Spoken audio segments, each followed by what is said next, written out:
जय हिंद साथियों। तो जैसे कि हम लोगों ने बिहार पुलिस सिपाही की परीक्षा के लिए एक न्यू मॉडल प्रैक्टिस सेट को स्टार्ट किया था, जिसमें से आपका 3 क्लास हो चुका है और तीनों क्लास को एक ही प्लेलिस्ट में डाल दिया गया है। उस प्लेलिस्ट का लिंक आपको इसी वीडियो के नीचे डिस्क्रिप्शन बॉक्स में मिल जाएगा, आप लोग जाकर देख सकते हैं। तो चलिए, आज आपका चौथा प्रैक्टिस सेट चलेगा, तो फटाफट से आप सभी लाइव में जुड़ जाइए। सभी को गुड इवनिंग, गुड इवनिंग। तो साथियों, पहला क्वेश्चन आपके सामने है, अंतर्राष्ट्रीय महिला दिवस कब मनाया जाता है? 6 अप्रैल, 8 मार्च, 18 दिसंबर या फिर डी 28 अक्टूबर को? बिल्कुल आपको सोच समझकर आंसर करना है। चलिए आंसर कीजिए फटाफट से आप सभी। अंतर्राष्ट्रीय महिला दिवस कब मनाया जाता है? तो साथियों, यहाँ पर पहले प्रश्न का आंसर क्या होगा? बहुत ही सिंपल है, 8 मार्च को प्रत्येक वर्ष अंतर्राष्ट्रीय महिला दिवस मनाया जाता है। तो यहाँ पर बी ऑप्शन जो ही बच्चे बता रहे हैं उनका बिल्कुल सही आंसर है। आगे देखिए, नौजवान भारत सभा की स्थापना किसने किया था? चलिए दूसरे प्रश्न के लिए आंसर कीजिए। नौजवान भारत सभा की स्थापना किसने किया था? तो साथियों, यहाँ पर दूसरे प्रश्न का आंसर हो जाएगा भगत सिंह ने। याद रखिएगा, भगत सिंह ने मार्च 1926 में, डेट भी पूछा जाता है, मार्च 1926 में नौजवान भारत सभा की स्थापना की थी। और यह जो है एक वामपंथी भारतीय संघ था, इसे भी ध्यान रखेंगे। चलिए आगे देखिए, भारत में वरीयता का सही क्रम को चुनना है। चलिए तीसरे प्रश्न के लिए आंसर बताएंगे। सभी ऑप्शन को ध्यान से देखिए, यहाँ पे क्या बोला गया है? भारत में वरीयता का सही क्रम, तो रैंक के आधार पर चुनना है। तो रैंक में सबसे पहले नंबर 1 पर तो राष्ट्रपति आएगा, तो चारों ऑप्शन में पहले राष्ट्रपति दिया गया है। राष्ट्रपति के बाद उपराष्ट्रपति आएगा, तो उपराष्ट्रपति भी देखिए चारों ऑप्शन में है। उपराष्ट्रपति के बाद प्रधानमंत्री होगा, तो प्रधानमंत्री प्रधानमंत्री प्रधानमंत्री तीनों ऑप्शन में, यानी चारों ऑप्शन में प्रधानमंत्री दिया गया है। और लास्ट में आएगा कौन सा? तो राज्यों के राज्यपाल, तो प्रधानमंत्री के बाद राज्यों के राज्यपाल आएगा, इसमें नहीं है, तो ये तो आंसर होगा नहीं। प्रधानमंत्री के बाद भारत के मुख्य न्यायाधीश, ये भी गलत है। प्रधानमंत्री के बाद राज्यों के राज्यपाल, फिर भूतपूर्व राष्ट्रपति। तो यहाँ पर तीसरा ऑप्शन जो है बिल्कुल सही जवाब है। पूर्व राष्ट्रपति का मतलब है उप प्रधानमंत्री, याद रखेंगे। और इसके बाद लास्ट में आएगा मुख्य न्यायाधीश, लोकसभा अध्यक्ष, ये सभी। तो यहाँ पर जो आंसर हो जाएगा आपका तीसरा ऑप्शन हो जाएगा। कवक की कोशिका भित्ति का मुख्य अवयव क्या है? तो याद कीजिए, हमने आपको बताया था कवक की कोशिका भित्ति जो होती है किसकी बनी होती है? तो याद रखिएगा, सही जवाब है काइटिन की बनी होती है कवक की कोशिका भित्ति। तो यहाँ पर फर्स्ट ऑप्शन जो ही बच्चे दिए हैं बिल्कुल सही जवाब है काइटिन की। आगे देखिए, वर्ष 2011 की जनगणना के अनुसार भारत में वह राज्य जहां न्यूनतम जनसंख्या घनत्व दर्ज किया गया है वह कौन सा राज्य है? और देखिए साथियों, आप सभी डेली क्लास को अटेंड कीजिए। क्लास का टाइमिंग है डेली रात 8 बजे से, और दूसरा क्लास चलता है 8:40 पर। तो यहाँ पर छठे प्रश्न का आंसर क्या हो जाएगा? तो अरुणाचल प्रदेश। अरुणाचल प्रदेश की बात करें तो यहाँ पर जनसंख्या घनत्व कितना था? तो याद रखिएगा 17 व्यक्ति प्रति वर्ग किलोमीटर, यानी 1 वर्ग किलोमीटर में अरुणाचल प्रदेश में 17 व्यक्ति निवास करते हैं 2011 की जनगणना के अनुसार। और सबसे मैक्सिमम पूछा जाए तो अपना बिहार का था। बिहार में कितना? तो 1106, यानी 1 वर्ग किलोमीटर में 1106 व्यक्ति रहते थे। ये बिहार का क्या है? तो बिहार का ये जनसंख्या घनत्व है 2011 की जनगणना के अनुसार। तो यहाँ पर आंसर आपका दूसरा होगा। पॉलिशदार पाषाण उपकरण किस युग की विशेषता है? तो पॉलिश किए हुए पत्थर के जो औजार है इसकी उपस्थिति को नवपाषाण युग की शुरुआत के महत्वपूर्ण के रूप में माना जाता है। तो यहाँ पर आंसर जो होगा नवपाषाण युग होगा। राज्य विधान परिषद के संबंध में निम्नलिखित में से कौन सा कथन सत्य नहीं है? तो नहीं बताना है कौन सा है। देखिए महाराष्ट्र एवं तेलंगाना राज्य में द्विसदनात्मक विधानमंडल है, बिल्कुल सही है। द्विसदनात्मक विधानमंडल का मतलब होता है जिस राज्य में विधानसभा के साथ साथ विधान परिषद भी मौजूद हो, उसी को बोला जाता है द्विसदनात्मक। और भारत में टोटल ऐसे 6 राज्य हैं जहाँ पर दोनों उपलब्ध है, यानी विधानसभा और विधान परिषद। तो महाराष्ट्र तेलंगाना भी आता है, उसमें बिहार भी आता है। तो पहला ऑप्शन तो ये सत्य है। दूसरा देखिए, विधान परिषद के सदस्यों की अधिकतम संख्या विधानसभा के सदस्य की संख्या की 1/3 है, ये भी सही है। तीसरा ऑप्शन में क्या दिया गया है, तो तीसरा ऑप्शन में न्यूनतम सदस्य संख्या 60 है, तो ये जो है असत्य है। याद रखिएगा क्या पूछा गया था यहाँ पे कि राज्य विधान परिषद के संबंध में कौन सा कथन सत्य नहीं है, तो न्यूनतम सदस्य संख्या इसमें 60 दिया गया है, तो ये गलत है, ध्यान रखेंगे। चलिए, क्योंकि इसमें जो है न्यूनतम सदस्य संख्या ये 40 से कम नहीं हो सकता है, ध्यान रखेंगे। चौथा दिया गया है कुल सदस्यों का 1/3 भाग स्थानीय निकायों के सदस्यों द्वारा निर्वाचित होता, ये भी सही है। तो तीसरा ऑप्शन आपका सही है। शिवाजी से संबंधित निम्नलिखित घटनाओं का सही क्रम क्या है, तो इन चारों ऑप्शन में से कौन सी घटना पहले हुआ था, तो यहाँ पर सबसे पहले क्या हुआ था, तो पुरंदर दुर्ग पर विजय, ये कब हुआ था, तो 1646 में। 1646 में मराठा साम्राज्य के लिए अपनी जीत में शिवाजी ने छापा मारा और पुरंदर किले पर नियंत्रण स्थापित किया था, तो सबसे पहले डी हो जाएगा। उसके बाद कौन होगा, तो डी के बाद हो जाएगा सूरत की पहली लूटमार, ये कब हुआ था, तो सूरत की पहली लूटमार ये 1664 में, सभी को ध्यान रखेंगे। उसके बाद हो जाएगा शिवाजी का राज्याभिषेक कब हुआ था, तो 1674 में शिवाजी का राज्याभिषेक होता है। और लास्ट में कर्नाटक पर आक्रमण होता है कब, तो 1677 में। तो सबसे पहले डी होगा, उसके बाद क्या होगा, तो डी के बाद बी, तो डी के बाद बी देखिए एक ही ऑप्शन में है, दूसरा ऑप्शन में। आगे देखिए निम्नलिखित में से कौन सा प्रत्यक्ष लोकतंत्र का साधन नहीं है, तो यहाँ पर आंसर हो जाएगा जेरीमैंडरिंग, ये प्रत्यक्ष लोकतंत्र का साधन नहीं है। बाकी जनमत संग्रह, प्रत्यावर्तन आरंभक, ये सभी है। भारत के उत्तरी पश्चिमी भाग में शीतकालीन वर्षा मुख्य रूप से निम्नलिखित कारण से होती है, तो ये तो बहुत ही सिंपल क्वेश्चन है, हमने आपको बहुत बार बताया है कि भारत के उत्तरी पश्चिमी भाग में शीतकालीन वर्षा जो होती है ये पश्चिमी विक्षोभ के कारण, और भारत में सबसे अधिक वर्षा दक्षिण पश्चिम मानसून के कारण, जो कि तीसरा ऑप्शन में दिया गया है। चलिए मैथ्स के क्वेश्चन है, यदि x का 1/4 6 से 5 अधिक है तब x की वैल्यू क्या है, तो क्या बोला गया, x का 1/4 यानी x का मतलब गुना 1/4 का मतलब 1/4, ये क्या है, तो 6 से 5 अधिक है, यानी 5 + 6। अब इसको सॉल्व कर दीजिए, आपका x का मान आ जाएगा। तो देखिए x/4 बराबर 11/1, तो x की वैल्यू जो होगा यहाँ पे 44 होगा, जो कि यहाँ पे दिया गया है दूसरा ऑप्शन में 44। निम्नलिखित में से कौन सा पृथ्वी के घूर्णन का प्रभाव नहीं है, यानी पृथ्वी के घूर्णन के कारण कौन सा इसमें से नहीं होता है, तो यहाँ पर आंसर क्या हो जाएगा, ऋतु परिवर्तन। ये पृथ्वी के घूर्णन के कारण नहीं होता है, पृथ्वी के परिभ्रमण के कारण ऋतु परिवर्तन होता है, यानी पृथ्वी जो सूर्य के चारों ओर चक्कर लगाता है उसी के कारण क्या होता है, ऋतु परिवर्तन। लेकिन पृथ्वी अपने अक्ष पर जो घूर्णन करता है उसके कारण ऋतु परिवर्तन नहीं होता है, पवनों का विक्षेपण होता है।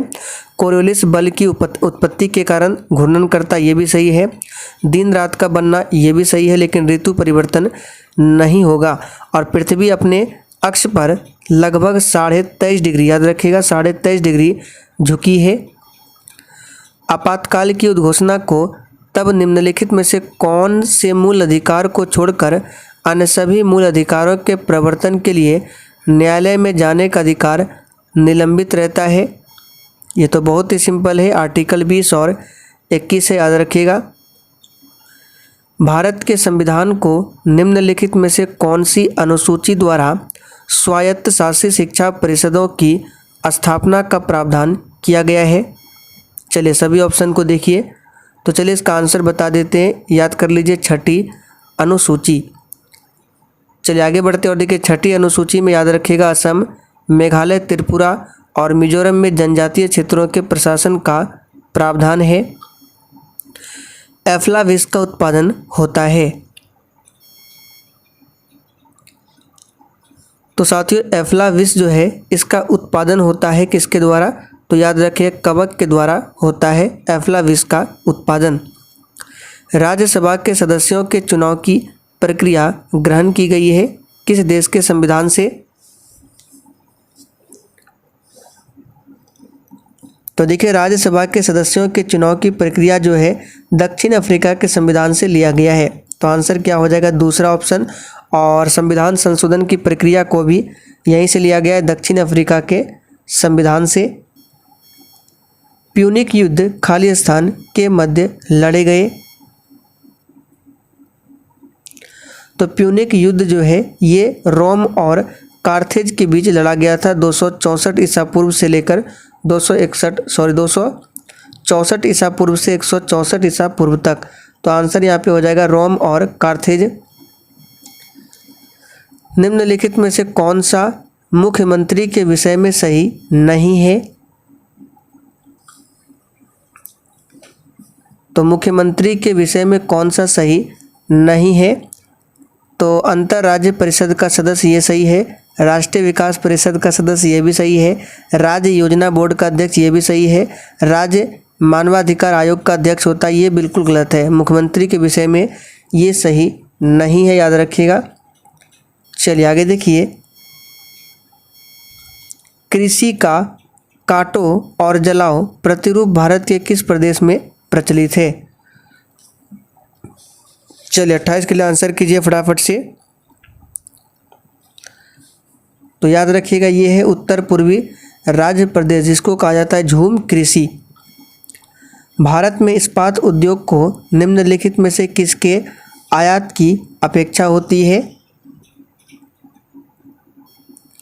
तो 29 का आंसर हो जाएगा कोकिंग कोयला। तीसरा ऑप्शन सही है, कोकिंग कोयला। निम्न में से कौन सा प्रत्यक्ष कर का उदाहरण नहीं है?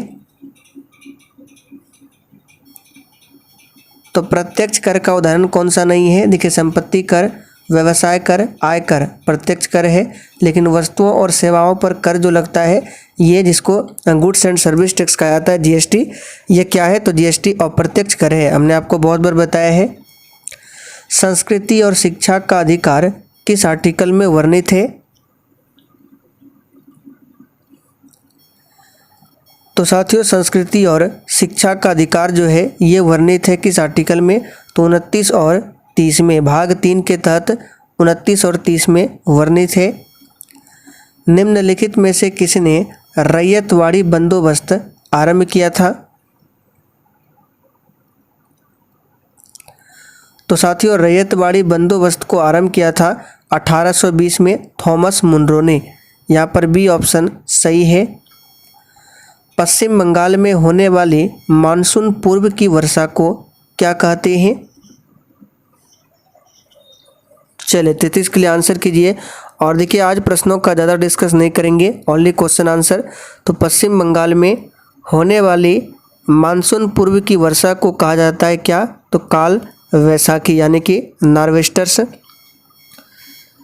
आगे देखिए, भारत के राष्ट्रपति के चुनाव में हुए विवाद का निर्णय कौन करता है? तो ये तो बहुत ही सिंपल है, कौन करेगा? तो ये करता है सर्वोच्च न्यायालय यानी कि सुप्रीम कोर्ट, आर्टिकल 71 के अनुसार।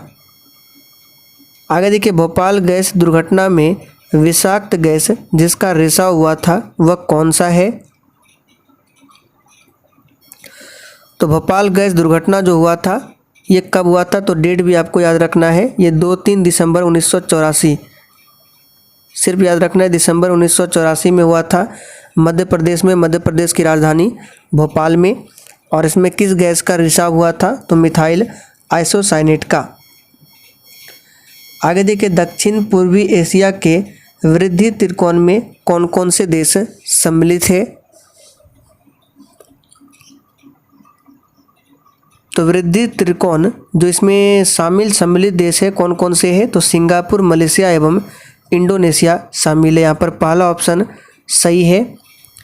निर्विरोध निर्वाचित होने वाले भारत के प्रथम राष्ट्रपति कौन है?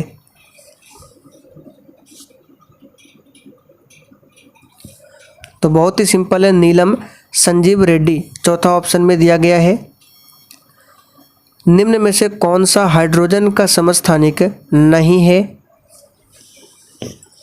चलिए, बहुत बार हमने बताया है हाइड्रोजन के समस्थानिक के बारे में, तो कौन सा नहीं है? तो प्रोटियम है, ड्यूट्रियम है, ट्राइटियम भी है, लेकिन इट्रियम नहीं है।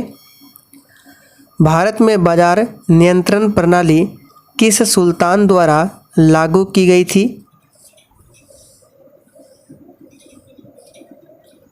चलिए 42 के लिए आंसर कीजिए।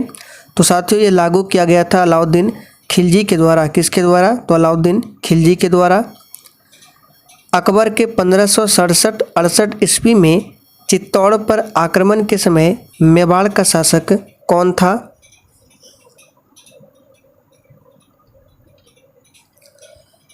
तो यहाँ पर 43 का आंसर क्या हो जाएगा? राणा उदय सिंह था।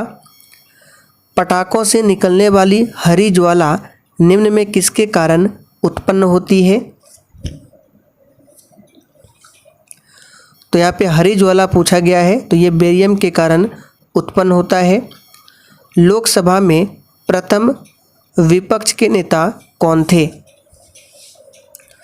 देखिए, वर्तमान में 17वीं लोकसभा चल रहा है, जिसका अध्यक्ष कौन है? तो ओम बिरला, याद रखिएगा। तो लोकसभा में प्रथम विपक्ष के नेता कौन थे? तो राम सुभग सिंह। यहाँ पर तीसरा ऑप्शन आपका सही जवाब है। ग्लूकोज का एक अणु एंजाइम उत्प्रेरित श्रृंखलाओं की अभिक्रियाओं द्वारा पायरुविक अम्ल के 2 अणुओं में टूट जाता है। इस प्रक्रिया को क्या कहते हैं? तो इस प्रक्रिया को ग्लाइकोलिसिस कहा जाता है। गारो खासी जयंतिया पहाड़ियाँ किस राज्य में हैं? तो बहुत ही सिंपल है, मेघालय राज्य में है। डेविस कप का संबंध किस खेल से है? चलिए थोड़ा सा फटाफट से आंसर कीजिए। डेविस कप का संबंध किस खेल से है? तो यहाँ पर आंसर हो जाएगा डेविस कप का संबंध जो है टेनिस से है, याद रखिएगा। निम्नलिखित में से कौन सा युग्म सुमेलित नहीं है? जलयान, निर्माण उद्योग और यहाँ पे अवस्थिति है। तो इसका आंसर बता देते हैं। मंझगांव डाक लिमिटेड, ये गोवा में नहीं है, ये मुंबई में है। तो तीसरा ऑप्शन ये सही नहीं है। राज्यसभा साधारण विधेयक को अधिकतम लंबित कर सकती है। और साथियों, जिसने अभी तक सेशन को लाइक नहीं किया है, फटाफट से आप सभी सेशन को लाइक करें। तो राज्यसभा साधारण विधेयक को अधिकतम लंबित कर सकती है, याद रखिएगा। कितने? तो 6 माह के लिए। 2 संख्याओं का अनुपात 3:4 है। यदि उनका लॉसो 240 है तो बड़ी संख्या क्या है? देखिए, बहुत ही सिंपल है। अनुपात दिया है 3 और 4, तो इसको मान लेते हैं ये 3x है और ये है 4x।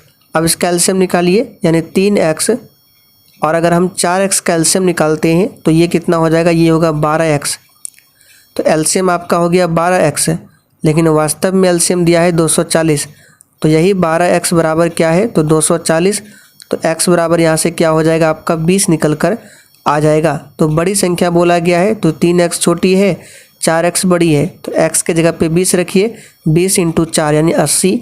यहाँ पर दूसरा ऑप्शन सही है। राष्ट्रपति के द्वारा किसी अपराध में दंड को कुछ समय के लिए निलंबन करना क्या कहलाता है? तो प्यारे साथियों, ये कहलाता है प्रविलंबन। भारतीय राज्यों का आज़ादी के बाद पुनर्गठन मुख्यतः जिस आधार पर किया गया था, वह कौन सा आधार था? तो बहुत ही सिंपल है, भाषाई आधार पर था। और भाषा के आधार पर सबसे पहले गठित होने वाला राज्य कौन सा था? आंध्र प्रदेश। निम्नलिखित में से कौन सा युग्म संपादक और समाचार पत्र सुमेलित नहीं है? तो संवाद कौमुदी की बात करें, राजा राम मोहन राय बिल्कुल सही है। सोम प्रकाश, ईश्वर चंद्र विद्यासागर, अमृत बाजार पत्रिका, Motilal Ghosh, servant of India society, ये बिल्कुल गलत है। एनी बेसेंट नहीं होगा, ये हो जाएगा गोपाल कृष्ण गोखले। गोपाल कृष्ण गोखले ने 1905 में इसकी स्थापना की थी। तो चौथा ऑप्शन सुमेलित नहीं है। चलिए आगे देखिए, निम्नलिखित में से कौन कैबिनेट मिशन का सदस्य नहीं था। देखिए कैबिनेट मिशन की बात करें तो 1946 में ये भारत आया था और इसमें 3 सदस्य थे और इसके लिए हमने ट्रिक बताया था पास। पी से पैथिक लॉरेंस, ए से एवी अलेक्जेंडर, एस से स्टेफर्ड क्रिप्स। तो यहाँ पर आंसर क्या हो जाएगा, विलियम वार्ड इसका सदस्य नहीं था। मिनी माता रोग किसके कारण से होता है। तो बहुत ही सिंपल है, मिनी माता रोग जो है मरकरी यानी पारा के प्रदूषण से होता है। यहाँ पर दूसरा ऑप्शन सही है। और कैडमियम के प्रदूषण से कौन सा रोग होता है, तो इटाई। प्रेरित विद्युत वाहक बल का परिमाण चुंबकीय फ्लक्स में समय के साथ होने वाले परिवर्तन की दर के बराबर होता है, यह कथन किसका है। तो देखिए यह जो कथन है यह है फैराडे के विद्युत चुंबकीय प्रेरण का नियम का कथन है। भारत में तटीय सीमा वाले राज्यों की संख्या, तो ये 9 है, आप सभी जानते हैं। पातशाहनामा का रचयिता कौन है।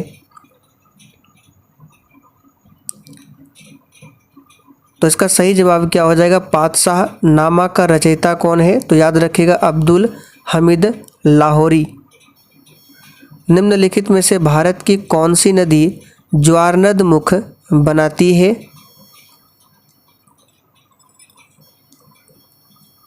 तो यहाँ पर आंसर हो जाएगा ताप्ती हो गया, नर्मदा हो गया। ये नदियाँ जो है ज्वारनद मुख बनाती है। ये पश्चिम की ओर बहने वाली नदी है जो कि अरब सागर में जाकर गिरती है और डेल्टा का निर्माण नहीं करती है, याद रखिएगा। गांधी सागर बांध किस नदी पर है। तो बहुत ही सिंपल है, चंबल नदी पर है। और सरदार सरोवर बांध की बात करें तो ये नर्मदा नदी पर है, गुजरात में। निम्नलिखित राज्यों में से किस एक में किबुल लमजाओ राष्ट्रीय उद्यान है। तो किबुल लमजाओ राष्ट्रीय उद्यान ये कहाँ पर है, तो ये मणिपुर में है। निम्नलिखित में से किस गवर्नर जनरल का नाम व्यक्तिगत का सिद्धांत यानी डॉक्ट्रिन ऑफ लैप्स के साथ जुड़ा हुआ है। तो बहुत ही सिंपल है, लॉर्ड डलहौजी का। निम्नलिखित में से भारत में सदाबहार वन कहाँ पाए जाते हैं। तो देखिए भारत में सदाबहार वन जो है ये पाए जाते हैं अंडमान निकोबार द्वीप समूह हो गया, पश्चिमी घाट हो गया जो अरब सागर है, और प्रायद्वीपीय भारत के समुद्री तट और उत्तर पूर्व में अधिक से अधिक असम क्षेत्र में ये फैला हुआ है। तो यहाँ पर असम दिया गया है। एक स्वस्थ मनुष्य का रक्तचाप यानी ब्लड प्रेशर कितना होता है, तो ये 120/80। सुंदरवन जाने जाते हैं, तो सुंदरवन मैंग्रोव वन के रूप में जाने जाते हैं। यॉर्कर शब्द का प्रयोग किया जाता है। तो साथियों यॉर्कर शब्द का प्रयोग क्रिकेट में किया जाता है। भारत का कौन सा राज्य नौका दौड़ के लिए प्रसिद्ध है। तो नौका दौड़ के लिए प्रसिद्ध है केरल। यॉर्कर शब्द का प्रयोग ये रिपीटेड है, इसका क्रिकेट होगा, ये भी रिपीट केरल होगा। चलिए 80 नंबर देखिए, निम्नलिखित गुप्त शासकों में से किसने अश्वमेध यज्ञ संपादित किया था। तो ये किया था किसने अश्वमेध संपादित, तो समुद्रगुप्त ने, जो कि भारत का नेपोलियन कहा जाता है। निम्नलिखित नदियों में से कौन सी नदी डेल्टा नहीं बनाती है। तो जितनी भी नदियाँ पश्चिम की ओर बहती है वो डेल्टा नहीं बनाती है। तो पश्चिम की ओर बहने वाली नदी नर्मदा हो गया, ताप्ती हो गया। तो देखिए चौथा ऑप्शन में ताप्ती दिया हुआ है। विक्रम संवत किस गुप्त शासक ने आरंभ किया था। तो विक्रम संवत की बात करें तो किस शासक ने इसे आरंभ किया था? आंसर कीजिए फटाफट से। तो बिल्कुल सही आंसर दिए हैं, चंद्रगुप्त द्वितीय ने आरंभ किया था। निम्न में से कौन सा खाने के नमक के नाम से जाना जाता है? NaCl को खाने का नमक कहा जाता है। निम्नलिखित में से कौन प्रधानमंत्री बनने से पहले मुख्यमंत्री नहीं रहे हैं? तो 89 का यहाँ पर आंसर क्या हो जाएगा? गुलजारी लाल नंदा। बाकी चरण सिंह, मोरारजी देसाई, HD देवगौड़ा प्रधानमंत्री बनने से पहले किसी न किसी राज्य का मुख्यमंत्री जरूर रहा है। निम्न में से कौन सा वर्ग फ्रांस के तृतीय एस्टेट का हिस्सा नहीं था? तो चलिए बता देते हैं, पादरी नहीं था। निम्नलिखित में से कनिष्क की राजधानी कौन सी थी? तो बहुत ही सिंपल है, पुरुषपुर यानी कि पेशावर कनिष्क की राजधानी थी। अंतर्राष्ट्रीय श्रम संगठन का मुख्यालय कहाँ पर है? तो जेनेवा में है, स्विट्जरलैंड के जेनेवा में। दाब बढ़ने पर बर्फ़ का गलनांक क्या होगा? तो ये घटता है, याद रखिए। शिक्षित व्यक्तियों का विकासशील देशों से विकासशील देशों की ओर पलायन कहलाता है। तो यहाँ पे 100 नंबर का आंसर क्या होगा? तो ये कहलाता है प्रतिभा पलायन। पहला ऑप्शन सही है। तो चलिए साथियों, आज के लिए इतना ही। आंसर यहाँ पे नीचे दिया गया है, PDF आपको टेलीग्राम पर मिल जाएगा और टेलीग्राम का लिंक इसी वीडियो के नीचे डिस्क्रिप्शन बॉक्स में है।